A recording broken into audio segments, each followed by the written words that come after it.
expecting Ajay Dikshit ji to arrive soon. About half an hour ago he said he had started, so he should be arriving soon. So, and it's from Indian Standard Time, it's well in time that we start now, 2:30. Scheduled time was 2 o'clock. I will request Soumya Datta ji to conduct when Ajay ji comes, and before that I very briefly give an introduction of SEDET, which most of you know, but we have conducted very few meetings on this campus, so I will just repeat some of the kind of features of our program called SEDET. Its full form is South Asian Dialogues on Ecological Democracy. It's a kind of interface program where activists who are working on various human rights issues, democracy issues, are trying a kind of collective self-learning, linking various dimensions of democracy with a particular focus on issues of environment and how societies relate to their mountains and rivers and climate and crops and other elements, oceans and all those issues. So it's a kind of exercise of collective self-learning where we invite experts on the topic and people from various backgrounds.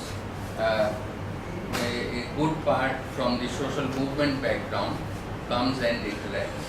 Then we have subsets of various programs where and there we operate in although we are located in a kind of interdisciplinary social science institution called Center for the Study of Developing Society, but its work is not done by the formal faculty.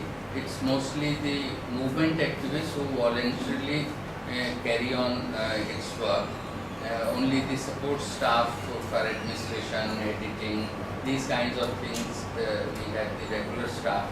Rest of the work is done voluntarily, and sometimes people are not even formally part of the SEDET structure, and they work in tandem with us. For example, Dr. Omkar Mittal, is he gone?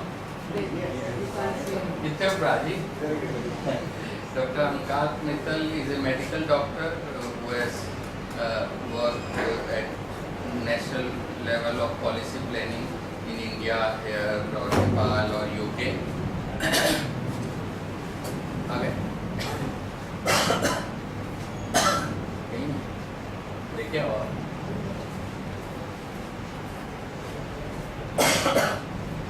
let me wait for you in any case will be interrupted.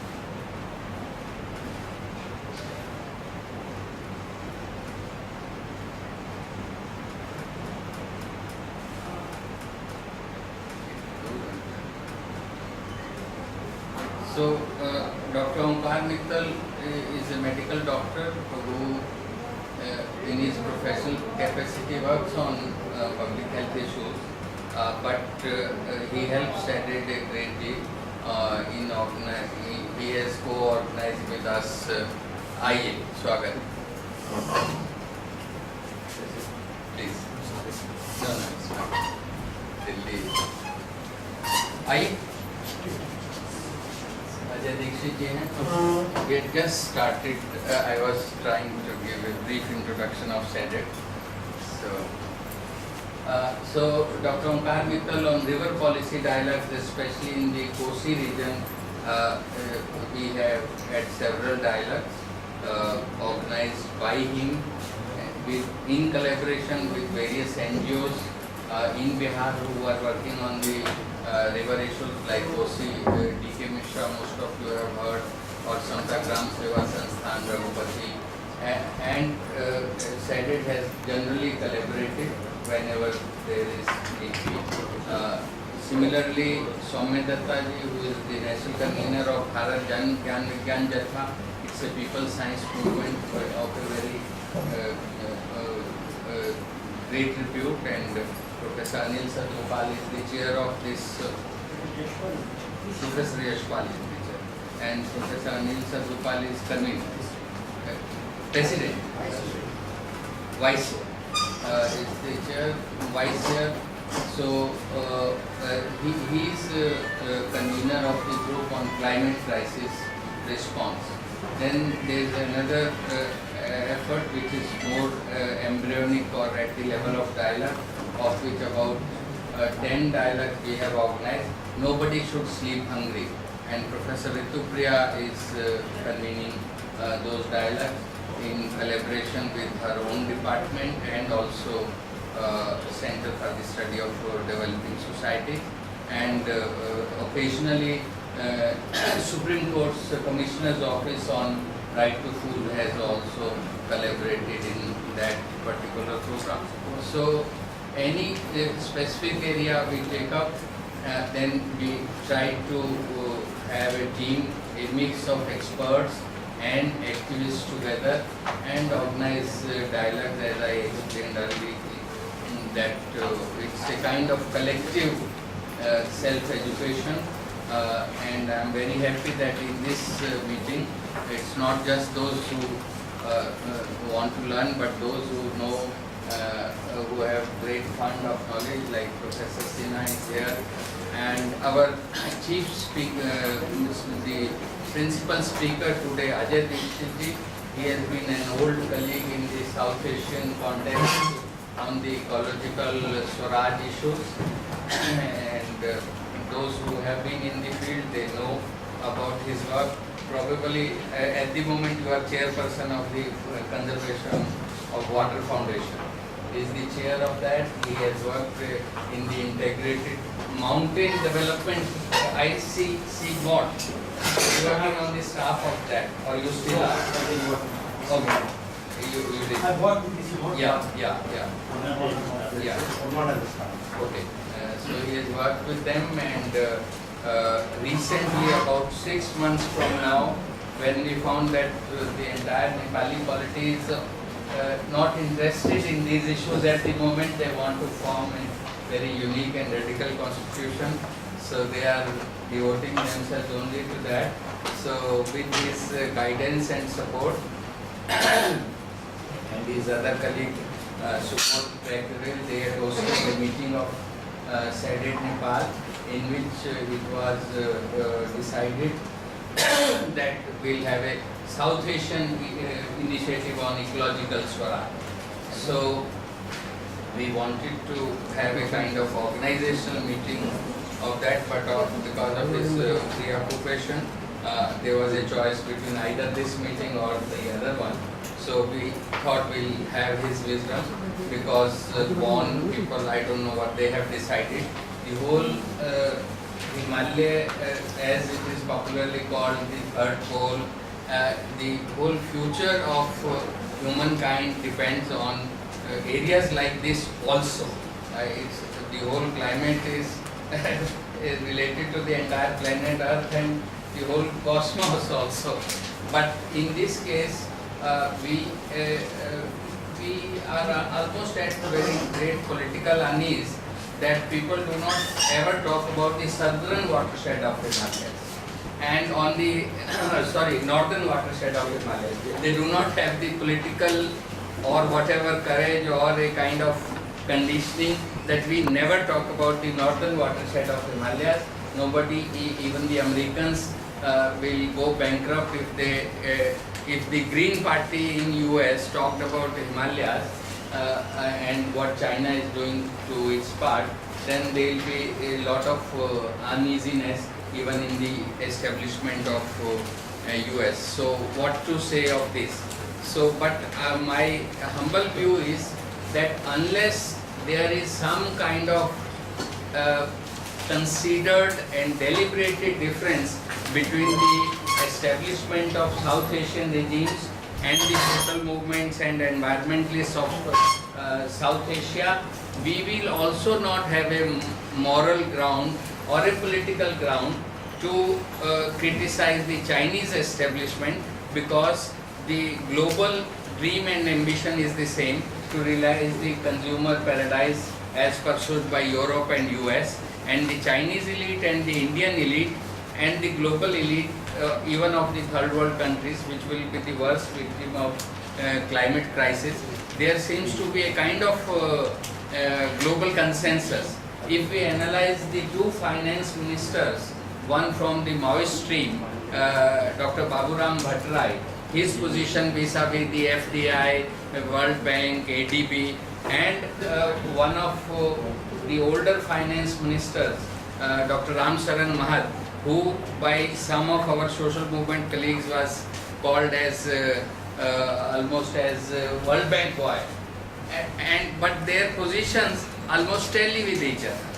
So this kind of paradox, now we cannot easily sort of criticize these positions, because the peer group, the class background to which we belong has not worked out its alternative paradigm of development to great length. Last time when we met, so we were discussing like the dispute in river water disputes within India or between Bangladesh, India and Nepal seem to be more bogged down of who gets what share from this modernist development, where does and how much value addition happens. These are the issues on which our establishments are locked, and there is a kind of deadlock, and we are not, and India is accused by Bangladesh of not recognizing their rights of a downstream country, and similarly us not being generous enough to Nepalis and having a kind of trilateral agreement. So these are the kind of issues which our establishment is discussing only in a piecemeal fashion, and also informed by a different kind of worldview on development. So this meeting is not to counter that worldview because it's such a gigantic task intellectually and politically. It is just to just a kind of invitation or pledge, I would say is more appropriate, to ourselves, that we will together try to understand the ecological crisis globally, as well as South Asians, what is our shared responsibility, and also to begin talking about prioritization of the issues. For example, the whole climate crisis, now they have almost decided that India and China seem to be party to that, pushing the differential responsibility of the original sinners, those who have created the present climate crisis. So the Kyoto Protocol will be out, and the new global agreement will, it seems, the way present power equilibrium globally is placed, that those who have polluted will not pay, which was the basic principle of Kyoto Protocol. So we have a kind of long way to go to create any kind of viable political discourse which will bring back and restore even the kind of power balance which we had at the time of Kyoto negotiation. So I am a kind of novice and outsider to these debates, and I do not know how to, from what end to start. That's why we kept the topics so general that the experts like Ajay ji will start from the point of departure where it is most pertinent in present day context, and I think I should stop at that, and the meeting you start, and then Soumya ji will sort of facilitate or conduct the meeting. He is the national convener of Bharat Jan Gyan Vigyan Jatha.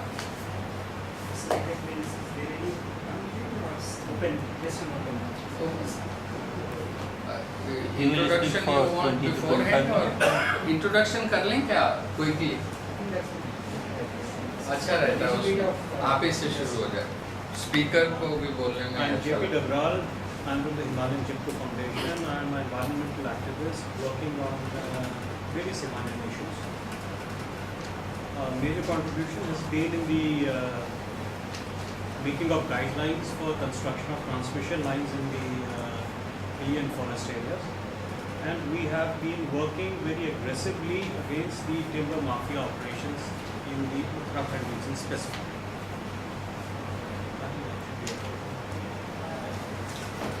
This is sociologist, economist, work on the forest history of Eastern Himalayas. Most of my work is on Sikkim, Bhutan, and Bangladesh. Even Nepal. Like Nepal. I have been working with studies from the beginning since 1974. And we have been joined with Pahad and all, we have been working together. मैं ओंकार मित्र हूँ, मेरा परिचय विजय देश के तो है।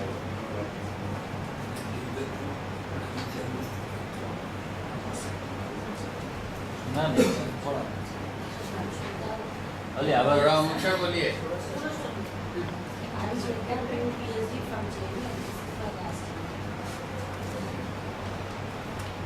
Yeah,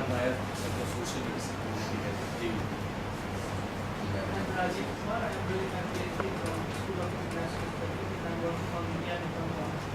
borders. Across Nepal and Sri Lanka.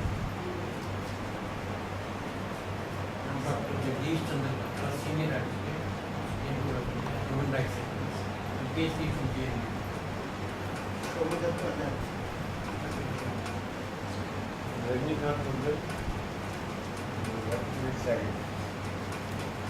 नमस्कार, मैं उद्धव पैकुरेल नेपाल से हूँ। अभी स्टूडेंट से भी जुड़ा हूँ, यहाँ पीएचडी की कर रहा हूँ। नमस्ते, मैं अजय दीक्षित नेपाल से। नमस्ते, मैं घनश्याम शर्मा, नेपाली समाज सेवा समिति दिल्ली से। कवि कार्की, हेल्प नेपाली मिशन। आपका आ गया।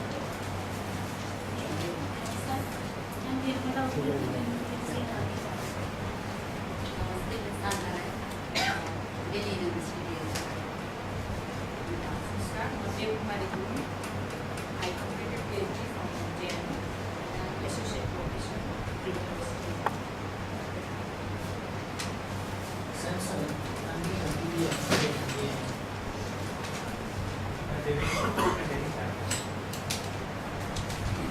This is my Sasay. I am a military correspondent of my publication, studying newspaper in Nepal.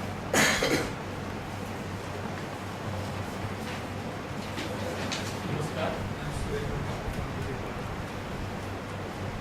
Namaste, I am Sarita. I am doing PhD in political study, JNU, and I am from Nepal. Kumar Khan, the Himalayan. I am also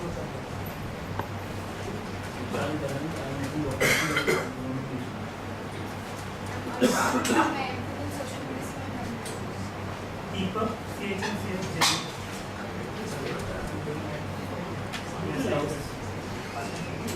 थोड़ा ऊंचा।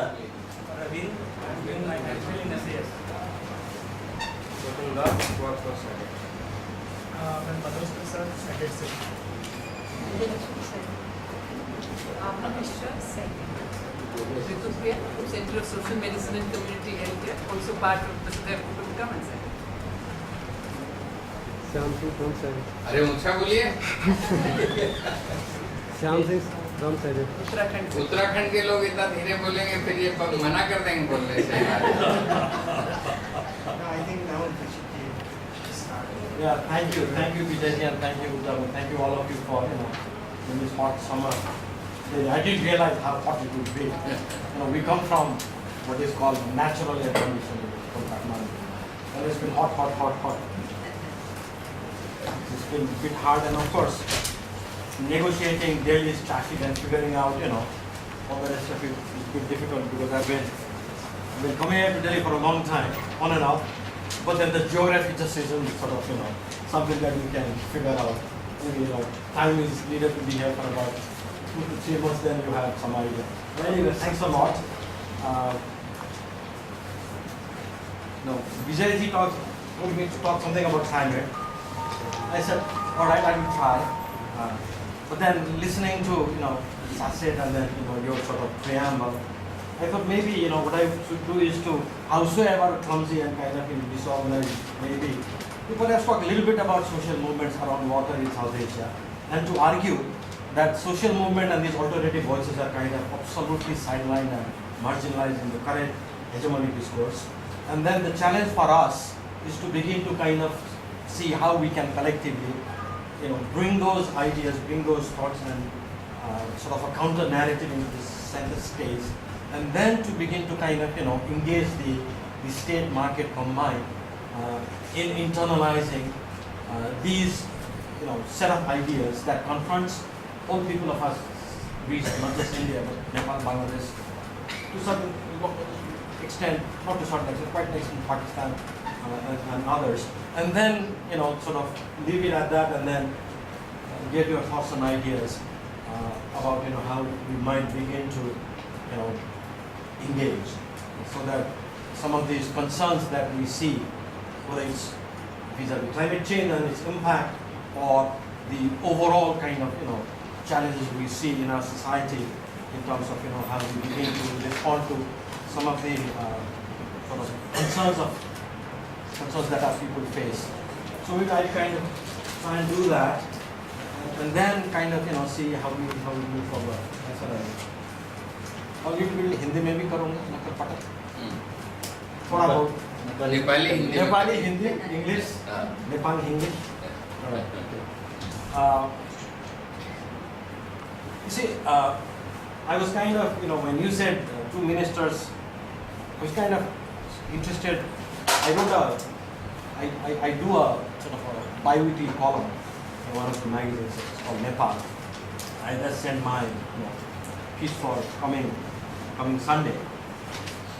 And then in that I kind of went back almost 10 years when Enron, the sort of bankrupt American company, was active in India, and then it had kind of sort of gone to the Himalayas. Enron then sought license for 10,800 megawatt Sapani project. And then all the sort of mainstream political parties were in favor of giving license to the American company. And some of us were sort of, on the other side, said, no, we shouldn't do that. And then I remember in one of the parties, our current Prime Minister, he wasn't a Prime Minister then, Mr. Khanna, I asked him, Mr. Khanna, UML, and then Pushpati Shamsherana, who is the RPP, and then Ram Sharma, who is the Nepali Congress, you all tend to represent very different political ideology. But how come you have a consensus in saying license should be awarded to the company? And then, yes, it's a very interesting question. And you and I need to sit down and talk about that. We never got to sit down together and talk. Now, I don't know what the Maoist view at that time would be. They just started the People's War. This was 1997. But I guess they would not be different either, because I remember when Mr. Ishwaka Maldar, our Prime Minister, came to his visit, he made a tour to Tehri in a helicopter. And then made this speech saying, oh yeah, we must do similar kind of development for Nepal. Pancheshwar and Kannadi and all this, the rest of us. So essentially the paradigm remains the same, that we can't do things, so there is some providence somewhere, this invisible hand will do things for us, and then of course it will take us to this development path and so on and so forth. Now that was mid-90s. The mid-90s also was an era where the debates on dams globally and also in India has kind of peaked. Whether you look at the Tehri, debates around Tehri or around Narmada or around flood action plan in Bangladesh, or even this particular project in Nepal, the Arun Tiwari project, not as big as others, but still debated. These debates sort of were at its peak.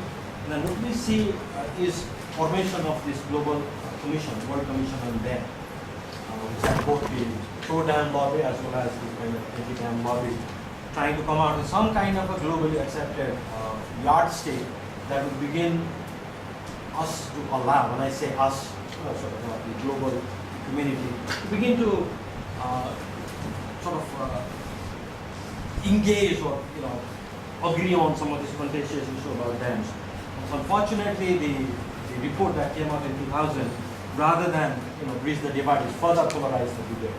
To the extent that those who sort of advocated for the particular technocratic, centralized, large-scale paradigm, saying that the recommendation by World Commission on Dams would make it much more expensive and cumbersome to develop water projects. Whereas the other side, the activists and critics said that these recommendations are not enough.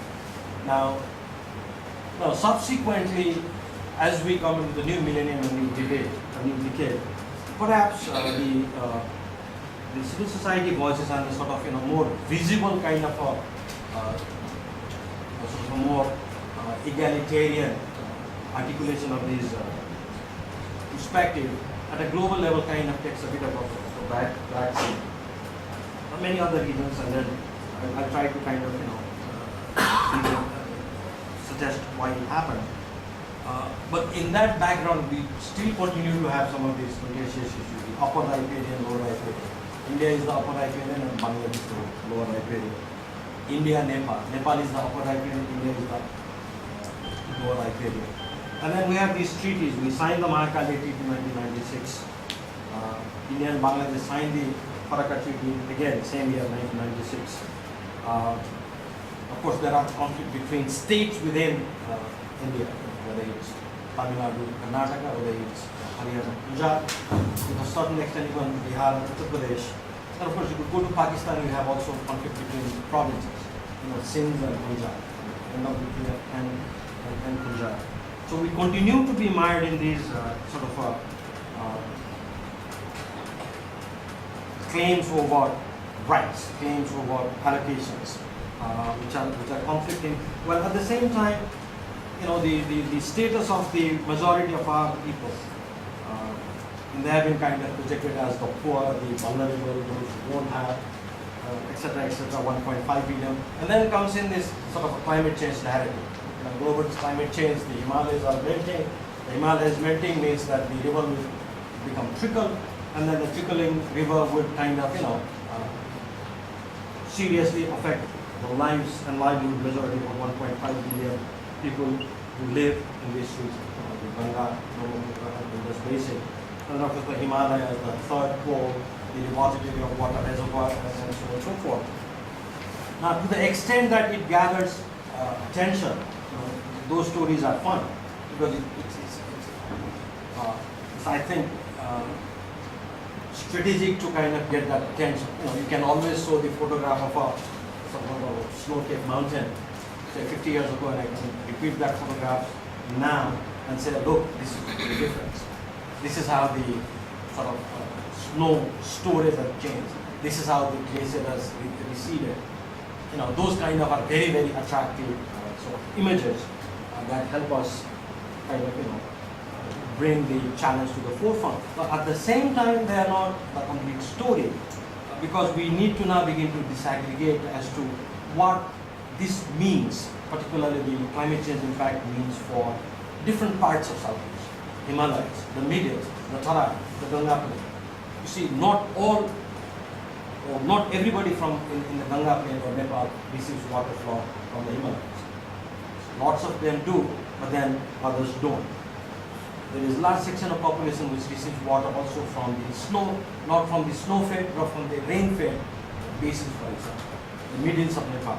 Now those contexts will have to be disaggregated, and then the impact on each of these socio-economic and ecological regions understood better. Now that's because while the overall context, we talk about poverty, we talk about lack of alternative livelihoods, we talk about unemployment, we talk about degradation of resource, we talk about pollution, we talk about poor service level. I was watching TV this morning, and then there was this news about Uttar Pradesh. Rural Uttar Pradesh has power cut for 14 hours a day, and urban Uttar Pradesh has 3 to 4 hours. Or in Nepal, we have 16 hours of load shedding at the moment, and this has been going on for last 7 to 8 years.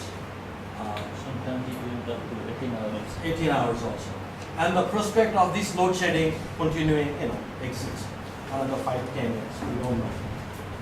And as Vijay was saying, our political masters are interested in more on this sort of, the broader, larger, than about these mundane, water and electricity and mobility and those kind of services. Now that's the distinction, Do we have to wait?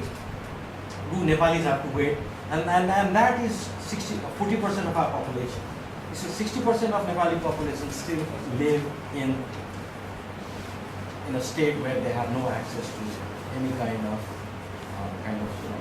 service from the national grid. So when would they get energy? Now energy, I say, because energy is the prime mover. If there is no energy, we will be sitting in this pot. If no energy, I can't run my computers. If no energy, I can't go into the internet. So energy is kind of the prime mover that allows us to do all kinds of things.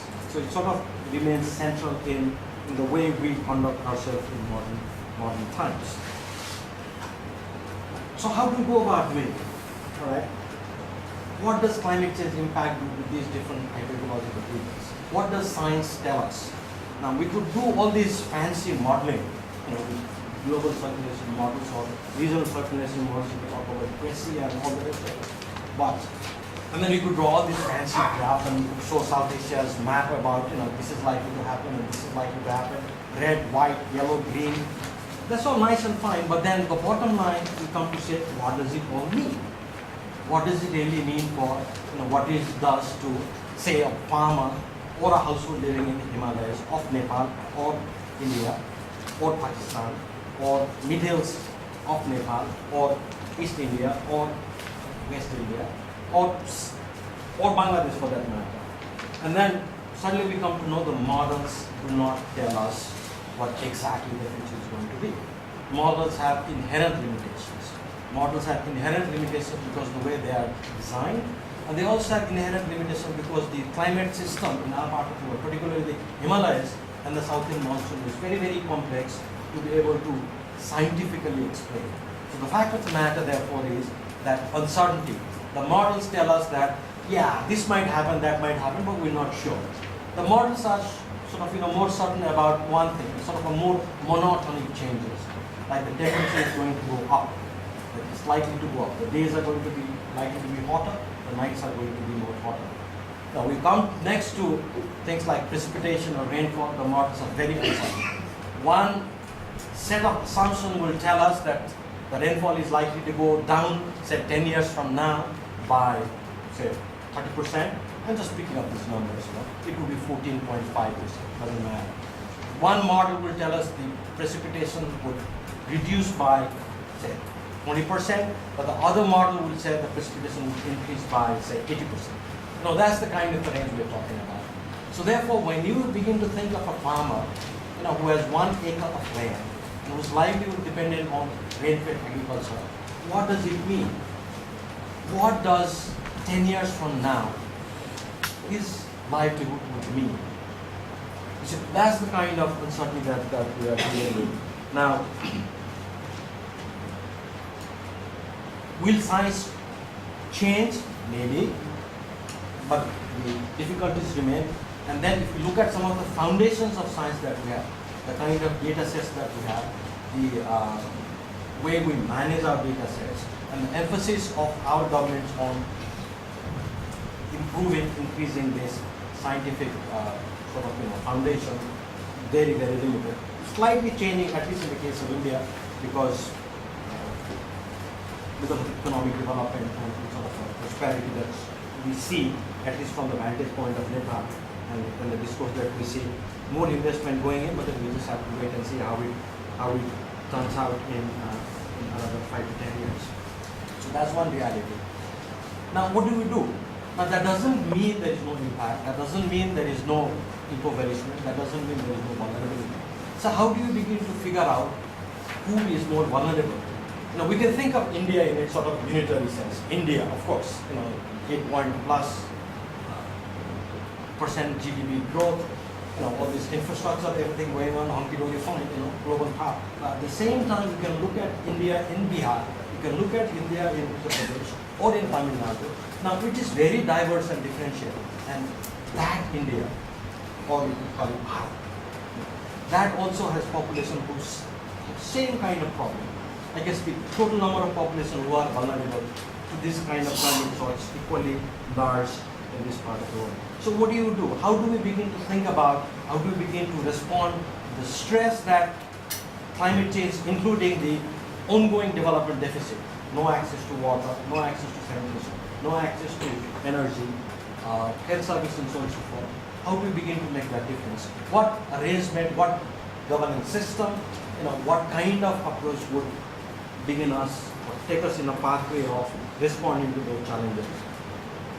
And then of course you have the whole development paradigm. That development paradigm is something that all of us want to emulate the American kind of a lifestyle, the consumerist American kind of lifestyle. What kind of environmental consequences do you have? Where is the space for alternative in these larger paradigms? Now, in this sort of a conundrum, what we now see is that the private sector, particularly post-2000, the private sector has kind of become a more dominant actor. It's because of I think, the whole shifted economic foundation of developing countries such as China and India and Brazil and others. That the private sector has become a much more sort of a dominant actor in this process. And then investment that was made, for example, in water-based infrastructure, which had gone down in sort of late 1999, 2000, it was sort of at its head, and all of a sudden it's also going up, particularly in countries like China, India, and Brazil. But at the same time, the voice of the civil society is kind of has much been marginalized and waned. And the outcome has been particularly our sort of construction-oriented bureaucracies in all our countries, India, Pakistan, Bangladesh. We've been comfortable with doing business in the old ways, the large-scale structure, construction-oriented, centralized agencies, expertise-led. That's the way to go about it. I mean, not really internalizing the kind of lessons which the social movements in the early 80s, 90s have come from. Things like ecology, things like the whole social appropriateness, things like looking at demand-side management, things like alternatives way of, for example, managing water in rural and urban areas, the whole question of pollution, the whole kind of injustice that is perpetrated by this pathway, as we move ahead. Those are the kind of things, neither have they been internalized, nor we see social learning within these bureaucratic systems. And then most of the approach is guided by three disciplines. We have either the international relation legal discipline, which kind of puts up the whole water course contained within nation state, and then two nation states together and decide on allocation. That's one. And then of course we have economics, which kind of defines water as something that can be traded. And then of course we have engineering, which has this method of changing stock and flow. But the other disciplines, the question of, for example, ecosystem, the question of, for example, the anthropology or other kind of social issues and social science, sort of more in the periphery.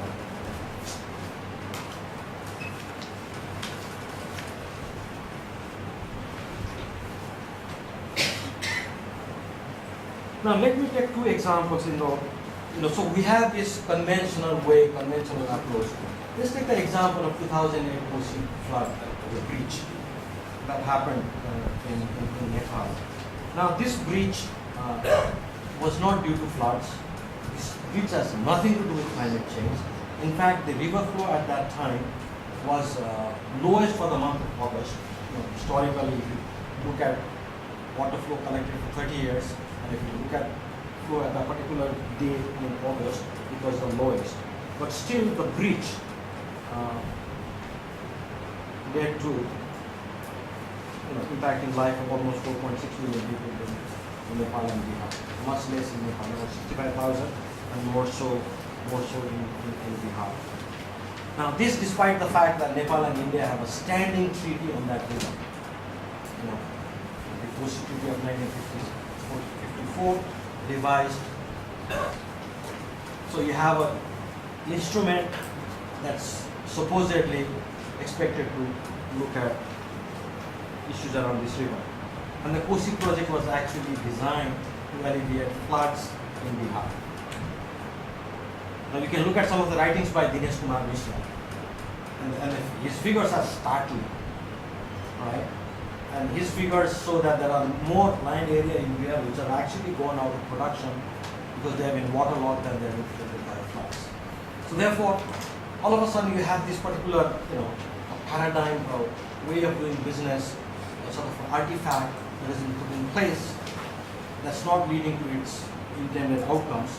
But then 50 years down the line, it again leads to breach, and then in area which is ostensibly flood secure, almost 3.5 million people are negatively affected.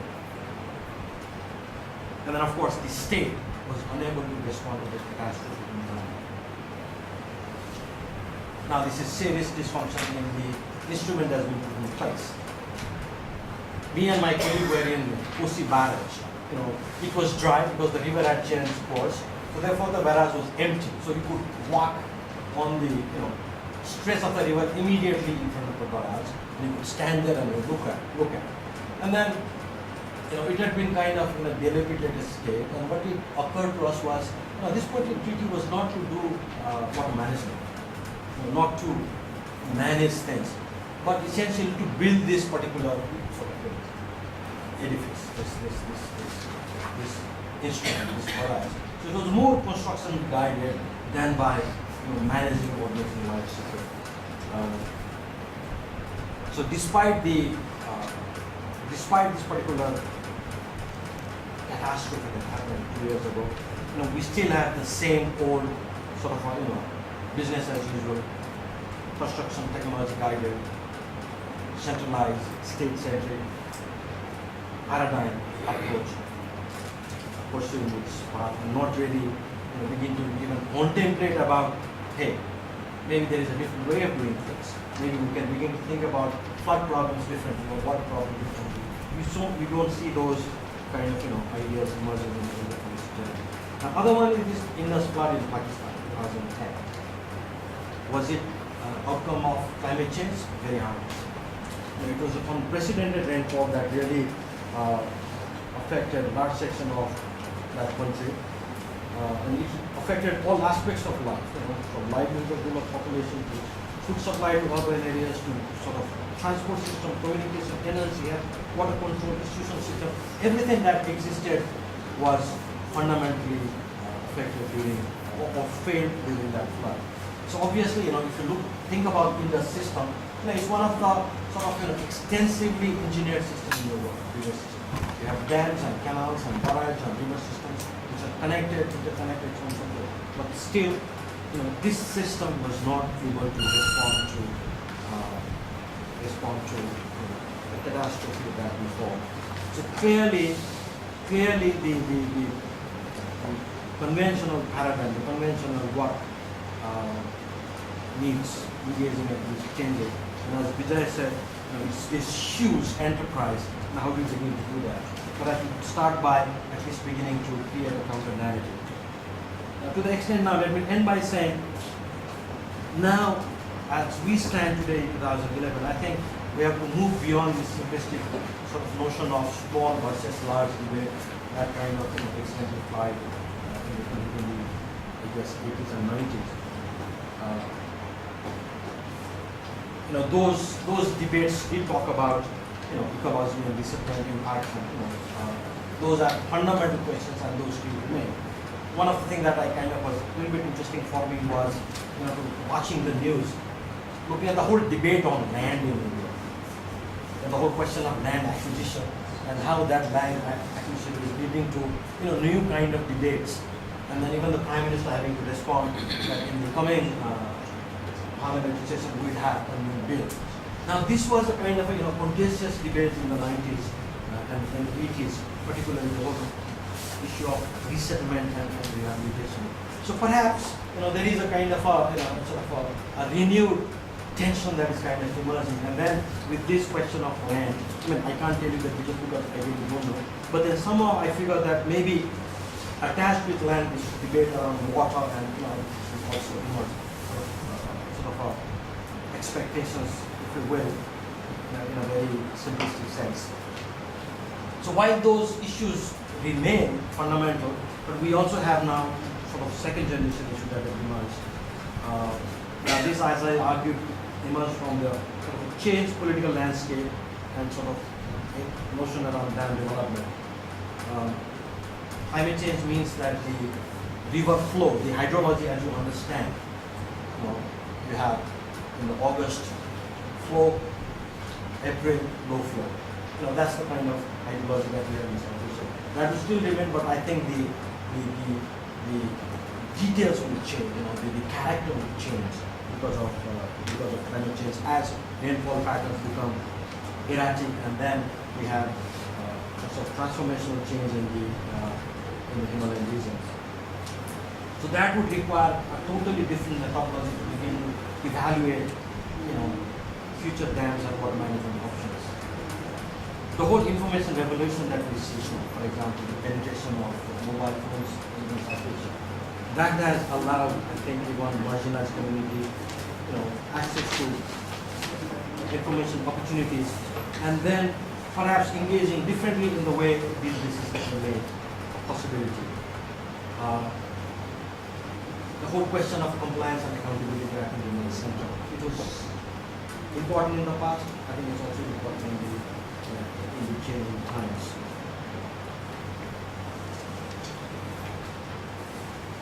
Now, as we move forward, I basically see three kind of worldviews sort of dominating the larger physical space. The first is the worldview of the state, embodied by the hierarchy of government organizations. These kind of define the problem as say not having enough water, not having enough energy, need to do this or do that. In a sense, sort of minimize risk. That's sort of more of a government perspective. And then you have a more of a private sector, the market perspective. And they're also a dominant actor. You can't wish them away. They're part of our larger landscape. And it's sort of a more individualist kind of a perspective, arguing for more freedom and then networking and incentive of profits and so on and so forth. And then as I sort of try to suggest, you see a kind of a sort of a partnership between these two worldviews, the state, government, and the private sector, essentially trying to kind of define the policy space. But you also have the third sort of worldview, those worldview by the egalitarian social activists, the more critical rationale, highlighting risk, talking about justice and social issues and equity and so forth. And then which is kind of more marginalized and sort of pushed out there. But then nevertheless a very important and sort of important worldview that needs to be in place. So if we think of a policy space, if we will, that is much more engaged and vibrant and beginning to respond to the kind of challenges we envision. We need innovation and we need creativity. We need efficiency. Things have to be done more efficiently. For example, the leaking taps, they have to be plugged. Leaking